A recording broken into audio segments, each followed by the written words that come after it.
نہیں ہیں ان کو معلوم ہے اچھی طریقے سے، ورنہ وقت کے حالات کے تناظر میں دیکھیے، موب لنچنگ کو دیکھیے، این آر سی اور سی اے پر ہونے والے احتجاج میں یک طرفہ گولیوں سے ٹھوک دیا گیا، مار دیا گیا، رحم نہیں آ رہا۔ ان تمام چیزوں کو دیکھتے ہوئے جرجیس نے یہ کہا ہے، میں نہیں کہتا کہ میرے لیے فلاں پارٹی اچھی ہے، یقیناً کوئی پارٹی اچھی نہیں ہے، لیکن اس وقت یو پی میں آپ کو یہ دیکھنا ہے کہ ہمارا بڑا نقصان کس میں ہے اور چھوٹا نقصان کس میں ہے۔ ہمیں چھوٹا نقصان گوارا کر لینا چاہیے بڑے نقصان سے بچنے کے لیے۔ کسی پارٹی کا نام نہیں لیا، پھر بھی میڈیا اچھالے گی کیا؟ مولوی جرجیس نے کہا، اکھلیش کا مولوی آپ کے بنگال میں کیا کہہ رہا تھا؟ ممتا کا مولانا کہاں چھپا ہے؟ جس دن سے ممتا جیتی ہے کمینہ میرا نام ہی لینا بھول گیا، اندر چلی گئی، بیک گراؤنڈ ہو گئی، پتہ نہیں کہاں چلی گئی جی ہندوستان کی اینکر، پتہ نہیں کہاں چلی گئی، چھپ گئی۔ اب میں اس سے پوچھتا پھر رہا ہوں بنگال کی ہر تقریر میں، کہاں چھپی ہے؟ جرجیس تو شیر کی طرح دھاڑ رہا ہے، تو کہاں چھپ گئی ہے؟ کس بل میں چلی گئی ہے؟ کہاں؟ اس کا پتہ نہیں ہے۔ اب یو پی میں کھیل بگاڑنے کی کوشش ہوگی، یو پی وغیرہ کے حالات اور دوسرے جیسے موب لنچنگ ہوتی ہے، پکڑ لیا جاتا ہے، اور بزدل یوگی اور مودی کے بزدل کتے، بزدل اس لیے کہتا ہوں کہ 20 25 50 کی بھیڑ ہے، تم ایک کمزور آدمی پر ظلم کر رہے ہو، تو یہ بزدلی تو ہے، اور یہ اس کی فوج ہے جس کا سینہ 56 انچ کا ہے،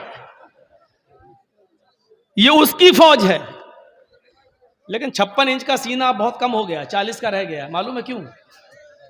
کسانوں کا بل واپس ہو گیا ہے، جو اوپر سے نیچے نہیں آتا تھا، پتھر کی لکیر تھی جس کی بات، آج دیکھ لیجئے کیسا گرا ہے، اوندھے منہ گرا ہے، نہ بیچارہ شرم سے کچھ کہہ پا رہا ہے، نہ جھیل پا رہا ہے اتنی بڑی بات۔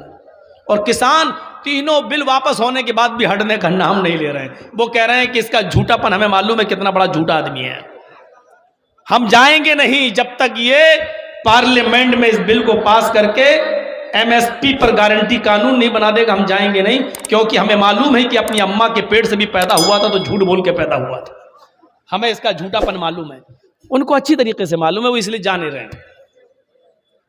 تو میرے بھائیوں، ٹکڑے ٹکڑے کر دیا جائے، بوٹی بوٹی کر دیا جائے۔ اب جیسے یہ بزدل لوگ آتے ہیں اور پکڑتے ہیں، چل جے شری رام بول، چاقو ڈنڈے سب کچھ مارتے ہیں، ایسے موقع پر کہا گیا ہے کہ شرک مت کرنا،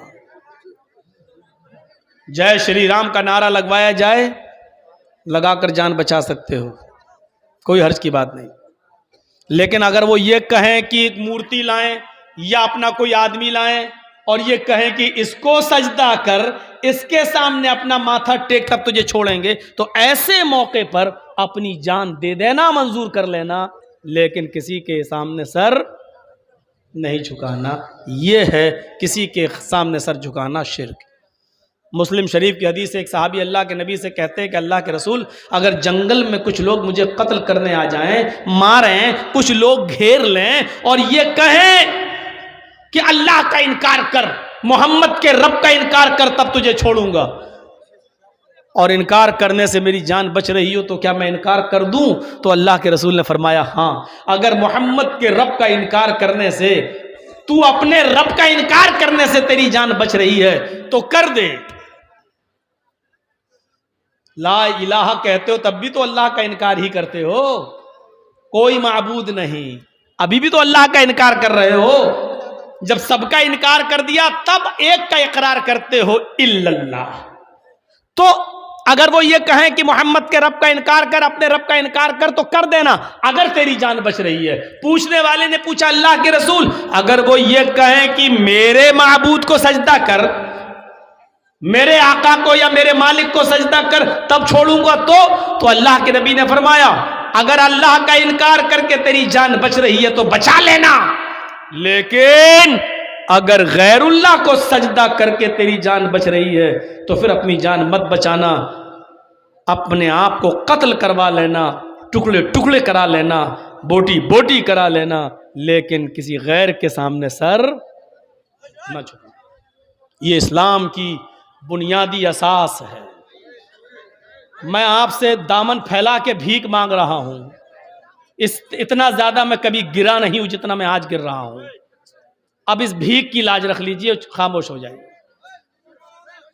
بیٹھ جائیے. اس سے زیادہ میں اب کچھ نہیں کہہ سکتا ہوں. اپنے آپ کو آپ کے گاؤں میں آ کر میں نے اتنا گرا لیا ہے کہ اپنے دامن اٹھا کے بھیک مانگ لی ہے آپ سے. اب آپ کو لگتا ہے کہ جرجیت صاحب بھیک مانگتے ہوئے اچھا لگ رہا ہے تو آپ شور کریے, اب میں کچھ نہیں کہوں گا. آپ بیٹھیے, آپ نہیں. ایک سب خاموش ہو جائیں, اپنے آپ خاموشی. ایک آدمی بولتا تو دوسرا اس کو کہتا ہے چپ, تو وہ اور شور ہوتا ہے. اسی لیے جمعہ کا آپ نے سنا ہے خطبہ, اللہ کے رسول نے فرمایا اگر کوئی بول رہا ہو تو اس کو یہ بھی مت کہو کہ چپ ہو جاؤ. ہمارے بغل میں کوئی آدمی بات کر رہا, کچھ کر رہا, تو ہم یہ کہنے کا حق نہیں رکھتے چپ, خطبہ سن چپ, یہ بھی نہیں. کیوں کہ وہ تو بول ہی رہا, ہم بولیں گے چپ تو یہ ایک اور بول, پھر ہمیں دیکھ کے تیسرا بولے گا تو بھی چپ, ایک اور شور. تو اللہ کے رسول نے کیا فرمایا کہ جمعہ کا خطبہ خاموشی کے ساتھ سننا چاہیے. اگر کوئی بول رہا ہے تو مقرر خطیب اس کو چپ کرا سکتا ہے, لیکن سننے والا جو مسجد میں بیٹھا وہ اس کو یہ نہیں کہہ سکتا ہے چپ, اس لیے کہ وہ بھی ڈسٹرب ہو جائے. تو آپ اپنے آپ چپ رہیے, سب اپنے آپ چپ ہو جائیں گے. یہاں تو دوسرا حال ہے, وہ حال ہو گیا کہ کوئی چپ ہونے کا نام ہی نہیں لیتا. جیسے وہ دریا کے کنارے 3-4 آدمی نماز پڑھ رہے تھے, معلوم ہے سب جاہل تھے, جاہلی کو امام بنا دیا. اب جاہل کہتا قبلہ تو معلوم ہی نہیں, تو دریا ہی کو قبلہ بنا دیا. اب جاہل تو جاہل ہی ہے, نماز پڑھانے والا بھی جاہل, 3 اس کے پیچھے نماز پڑھ رہے ہیں وہ بھی جاہل. جاہل نے کہا اللہ اکبر, اب ظہر کی نماز میں سورہ فاتحہ زور سے پڑھ رہا ہے, اس کو یہی نہیں معلوم کہ خاموشی سے کب پڑھنا چاہیے اور زور سے کب. اب وہ پڑھ رہا ہے اہدنا الصراط المستقیم صراط ایاک نعبد و ایاک نستعین, تک تو گاڑی صحیح چلی. اب اہدنا الصراط المستقیم جب اس نے کہا تو دریا سے ایک مچھلی اچھلی اور پھر ندی میں گھس گئی. اب وہ امام صاحب کی نظر تھی, اہدنا الصراط مچھلی دیکھی اندر گھس گئی, کہتے در دریا کھڑبڑ چیز, یہی بولنا شروع کر دی. اہدنا الصراط در دریا کھڑبڑ چیز, دریا میں کیا کھڑبڑا رہا ہے. اب پیچھے جو 3 نماز پڑھ رہے تھے ان میں ایک بولتا ہے مولانا صاحب خاموش رہیے یار, مچھلی ہوگی یا کچھوا, آپ بول کیوں رہے ہیں. تو دوسرا جو نماز پڑھ رہا تھا وہ اس کو کہتا چھپ, تو کیوں بول رہا بے, تیری نماز خراب ہو جائے گی. اب لاسٹ میں جو آدمی بچا وہ کہتا اللہ تیرا شکر ہے کہ میں نہیں بولا. یہ حال ہے ہمارا, جو کہہ رہا اللہ تیرا شکر ہے میں نہیں بولا وہ بھی بول رہا ہے. یہ صورتحال ہماری, ہم دوسروں کو چپ کرا رہے ہیں, ہم خود بول رہے ہیں. اللہ کے واسطے دین ہے, جلسہ آپ لوگوں نے بڑی محنت سے کیا, کئی سالوں سے آپ نے میرا انتظار کیا اور اللہ نے پہنچایا. کم سے کم اس کی لاج رکھیے. آدھا گھنٹہ آپ نے میرا ایسی برباد کروا دیا. لا تشرک باللہ شیئا ان قتلت او حرقت, شرک نہیں اللہ کو برداشت. اچھا ایک بات بتائیے, ایک مثال دیتا ہوں. آپ کے گاؤں کا کیا نام ہے؟ نارائن پور, رنگائی پور, ڈسٹرکٹ مالدہ. آپ کے گاؤں کا آپ ہیں یا آپ کے گاؤں کا ایک آدمی دلی کام کرتا ہے, وہاں رہ رہا ہے, بہت دنوں سے وہی سروس کر رہا ہے یا بزنس کر رہا ہے, وہی رہتا ہے. آپ کے رنگائی پور ڈسٹرکٹ مالدہ سے کوئی آدمی دلی گھومنے جا رہا اور آپ سے ملتا ہے. آپ نے کہا بھائی اس کو دلی گھمایا, قطب مینار گھمایا, لال قلعہ گھمایا, اب وہ اپنے گاؤں آنے لگا رنگائی پور میں. اب آپ کہتے ہیں اس سے صاحب میں تو 1-2 سال سے یہی ہوں, مہینے 5-6 مہینے کے بعد گھر جاتا ہوں, میری بیوی ہے گھر پر. آپ تو جا رہے ہیں نا گھر, گاؤں جا رہے ہیں نا, اور آپ نے 3,000 کی 4,000 روپے کی خوبصورت ایک ساڑی خرید کر دی. کہا لو یہ میری بیوی کو دے دینا. ساڑی آپ دے رہے ہیں کس کے لیے؟ اپنی بیوی کے لیے. کس کو؟ اپنے گاؤں کے ایک آدمی کو جو گھومنے گیا ہے دلی. وہاں سے جب وہ لوٹ کے آتا ہے آپ کی دی ہوئی ساڑی کو لے کر, جب آپ کے گھر جاتا ہے دروازے کو دستک دیتا, بیوی دروازہ کھولتی ہے, لیجئے صاحب کیا ہوا؟ آپ کے ہسبینڈ نے دلی سے آپ کے لیے ایک ساڑی بھیجی ہے, میں لے کے آیا ہوں. تو اب ایمانداری کے ساتھ بتائیے گا کہ بیوی کو کس کی تعریف کرنا چاہیے؟ شوہر کی یا ساڑی دینے والے کی؟ عقل کہتی ہے شوہر کی، لیکن وہ شوہر کی تعریف کے بجائے ساڑی جو لے کر آیا اس کی تعریف کرے۔ ایکسکیوز می، باہر کیوں کھڑے ہیں؟ آپ اندر آ جائیے، آپ تو بہت اچھے انسان ہیں، آپ ہمارے لیے ساڑی لائے ہیں، چائے بنا کے پلائے اور پھر اسی کو اپنا دل دے بیٹھے، آپ بہت اچھے ہیں، اتنی دور سے ساڑی لے کے آئے۔ جس نے ساڑی بھیجی اگر اس کو یہ پتا چل گیا کہ میری بیوی نے بجائے میرے اس کی تعریف کر رہی ہے جس کو میں نے ساڑی دے کر بھیجا ہے، اگر اس کو وہیں پتا چل گیا تو وہیں سے موبائل فون کرے گا، اور آپ نے اٹھایا بیوی نے تو کیا تو اس کے ساتھ رنگولیاں منا رہی ہے، ساڑی میں نے بھیجی ڈائن چڑیل اور تو تعریف اس کی کر رہی ہے، طلاق طلاق طلاق، تینوں گولی وہیں سے مار دے۔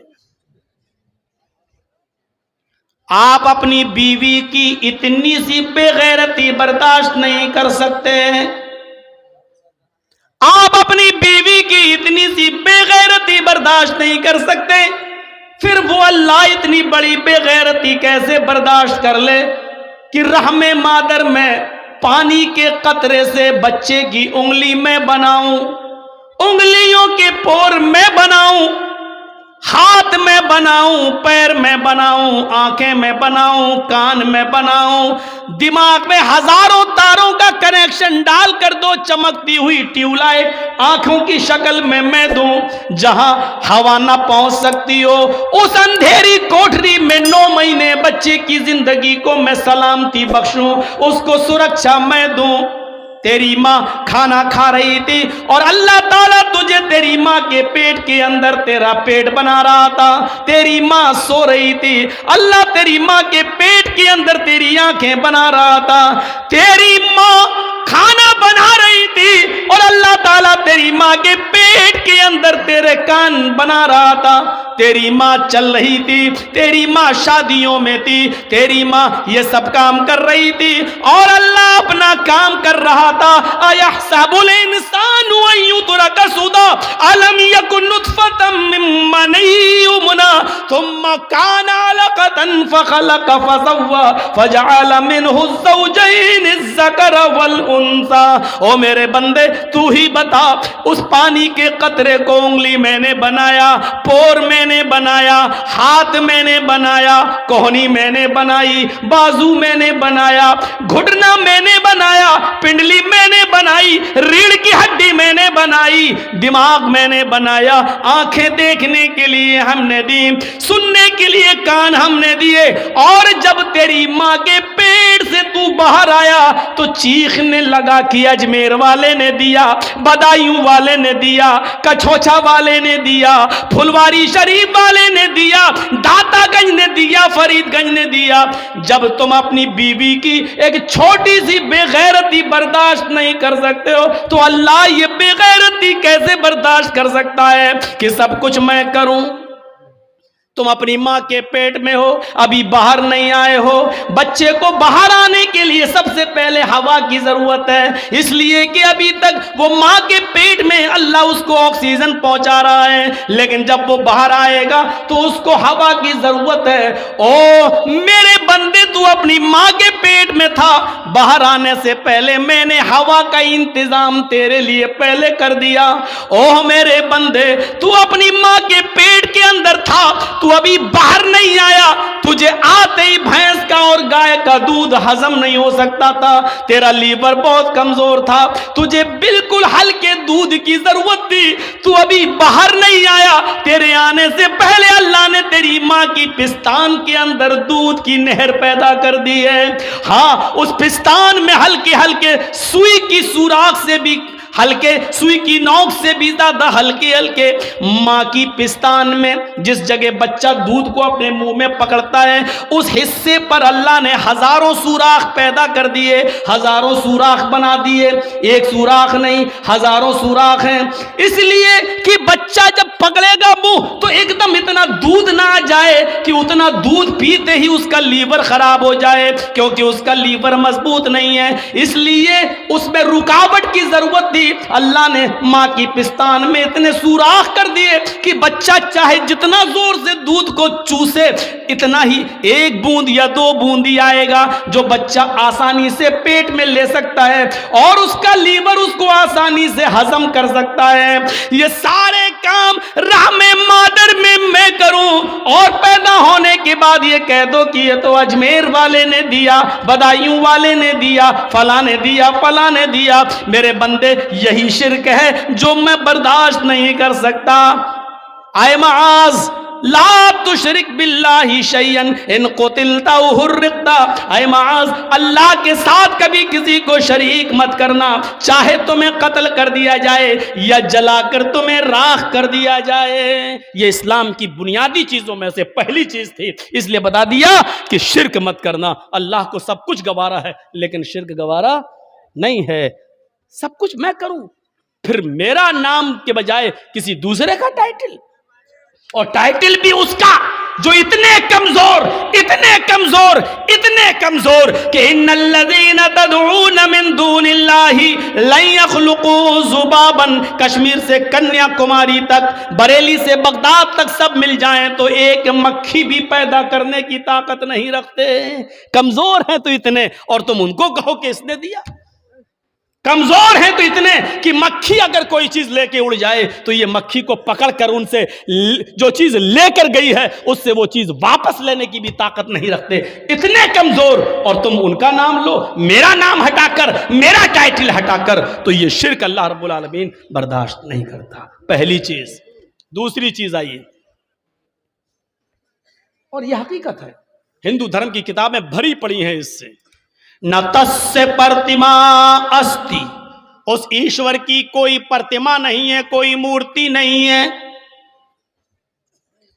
نیہ آکارم استی، اس کا کوئی آکار نہیں ہے، چاہے کتنا بنا لو، رام کی، لکشمن کی، ہنومان کی، شنکر کی مورتی چاہے کتنا بنا لو، کچھ بھی کہہ لو، اوم نراکارم است، وہ نراکار ہے، اس کا کوئی آکار ہے ہی نہیں۔ نہ تسّ پرتما است، دنیا میں کوئی اس کی مورتی بنا ہی نہیں سکتا، اس لیے کہ اس کی کوئی شکل ہے ہی نہیں، پھر اس کی شکل کیسے بنا سکتے ہو؟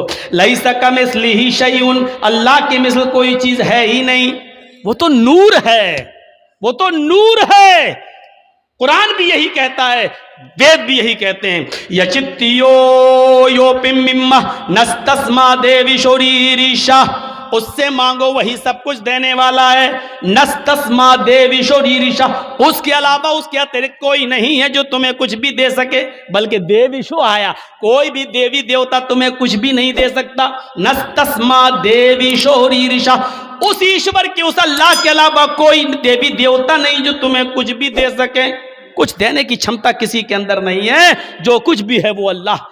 اسی لیے اللہ کے نبی نے فرمایا، اگر جنگل میں تمہارا جوتا ٹوٹ جائے اور جوتے کے نیچے کا تلوا تسمہ ٹوٹ جائے تو جب مانگنا ہو تو جوتے کا تسمہ بھی اگر مانگو تو اللہ سے مانگنا، اس لیے کہ وہی مجبوروں کی مجبوری میں کام آتا ہے، وہی بے کسوں کی بے کسی میں کام آتا ہے، اس کے علاوہ کوئی کام نہیں آتا ہے۔ میرے بھائیوں، یہ ویدوں کے منتر بھی ہمیں یہ بتلا رہے ہیں کہ شرک اللہ تعالیٰ کو برداشت نہیں۔ دوسری چیز، موجودہ حالات کے تحت پہلی چیز یاد رکھنا، 5 چیزیں ابھی میں گنا رہا ہوں، پہلی چیز ہو گئی ہے، میں کسی کو بھی کھڑا کر کے پوچھ سکتا ہوں کہ کون سی 5 چیزیں ہیں، 10 تو یاد نہیں ہوگی، 5 پہلے۔ پہلی چیز شرک مت کرنا، دوسری چیز وَلَا تَعُقَّنَّ وَالِدَيْكَ وَإِنْ أَمَرَاكَ أَن تَخْرُجَ مِنْ أَهْلِكَ وَمَالِكَ۔ یہ سننے کے بعد شاید بہت سے بچوں پر یہ بات ناگوار گزرے کہ مولانا ماں باپ کا درجہ اتنا بتا دیا۔ اللہ کے نبی فرماتے ہیں، اپنے ماں باپ کی کبھی بھی نافرمانی مت کرنا، اپنے ماں باپ کا دل کبھی مت دکھانا۔ آگے والا جملہ سنو، وَإِنْ أَمَرَاكَ أَن تَخْرُجَ مِنْ أَهْلِكَ وَمَالِكَ، اگر وہ دونوں تمہیں حکم دیں کہ تم اپنے اہل و عیال کو چھوڑ دو اور اپنا مال و دولت چھوڑ دو، تو ان کے حکم کو مان لینا، یعنی اپنی کمائی ہوئی دولت چھوڑ دو اور وہ کہیں کہ گھر سے نکل جاؤ تو گھر سے نکل جانا، لیکن اس کے باوجود ماں باپ کی نافرمانی مت کرنا۔ ان جملوں کو دیکھ رہے ہیں آپ؟ کوئی باپ ایسا نہیں ہوگا جو اپنی اولاد کو اپنے گھر سے نکال دے اور خود اپنی اولاد سے یہ کہے کہ اپنی بیوی کو طلاق دے دے۔ ایسے بہت کم لوگ ہوں گے کہ ماں باپ جو اپنے بچوں کا گھر بگڑوا دیں، لیکن حضرت ابراہیم علیہ السلام نے اس چیز کو زندہ کر کے دکھایا تھا۔ جب وہ اپنے بیٹے اسماعیل سے ملنے گئے اور اسماعیل علیہ السلام نے کوئی شادی کر رکھی تھی دوسرے علاقے کے اندر، لیکن ان کی بیوی ناشکری کر گئیں۔ ابراہیم علیہ السلام نے دروازہ کھٹکھٹایا تو اسماعیل علیہ السلام گھر میں موجود نہ تھے۔ ان کی بیوی نے دروازہ کھولا، پہچان نہیں پائیں یہ کون ہے؟ پوچھا جی کون؟ کہا یہ اسماعیل کا گھر ہے جی۔ وہ کہاں گئے؟ جنگل میں گئے ہیں شکار کے لیے۔ اچھا تم ان کی بیوی ہو؟ ہاں۔ گھر میں گزر بسر کیسا چل رہا ہے؟ بہت برا چل رہا ہے۔ صبح کھا لو تو شام کو نہیں ملتا، شام کو کھا لو تو صبح نہیں ملتا۔ اتنی سی بات کہی تھی۔